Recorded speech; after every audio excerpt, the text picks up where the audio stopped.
le maire sortant ne semble pas s'en formaliser.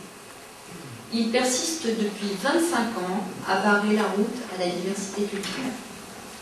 Pour nous, un projet culturel cohérent ne peut exister qu'autour du partage et de la rencontre des habitants de la ville.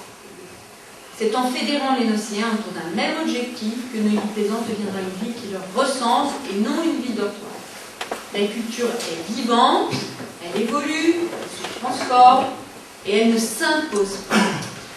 Elle se propose et elle se crée pour et avec les Nocéens et les Nocéens. Oui, bonsoir. Alors moi j'habite le village de Plaisance. Bonsoir monsieur.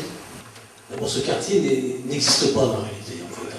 On connaît la Maltournée qui est en train de mourir, le centre-ville qui dépérit, le plateau d'Avron qui tente de sauver un peu son image, parce que c'est un des plus anciens quartiers de Neuilly-Plaisance.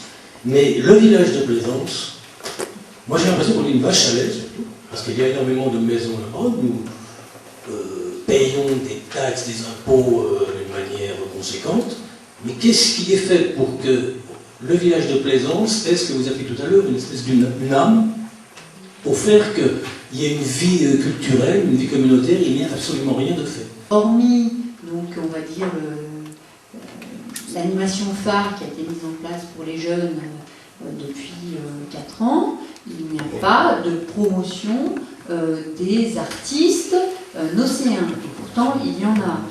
Il y a dans cette salle une petite jeune fille, dont le moment produit des spectacles de danse, est obligée d'aller se produire en province, et qui, à mon sens, n'a jamais produit un seul de ses spectacles sur la commune de Neuilly-Plaisance.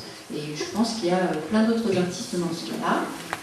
On a quand même, c'est vrai, une salle de spectacle qui est tout à fait convenable, qu'on pourrait prêter à des troupes de théâtre pour qu'elles puissent répéter. Elle est ouverte, bon, quand un spectacle est prévu, mais en dehors de ça, les créneaux ne sont pas accessibles. Effectivement, on a une salle des fêtes qui est totalement inexploitée, avec aucune réflexion sur une programmation éclectique.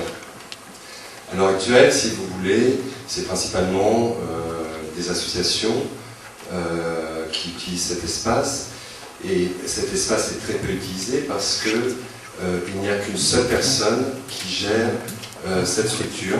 Il se trouve qu'on est de chaque côté du port de Marne. Et c'est vrai qu'on pourrait très bien imaginer une très grande fête avec Neuilly-sur-Marne, Neuilly-Plaisance et Noisy-le-Grand, et qu'on pourrait, au mois de juin par exemple, faire la fête des 3 communes, qui pourrait... nous on a quelques idées là-dessus. Vous savez, on peut faire des cortèges de bateaux qui descendent la Marne avec des tas d'animations sur ces bateaux, et on peut faire la fête de la musique que l'on fait dans la mairie, qu'on pourrait faire d'un côté de la Marne, etc. On peut, en se creusant un peu la cervelle, trouver des animations qui pourraient faire plaisir à toute la population. Et je crois que ça pourrait être le point de départ d'un travail commun.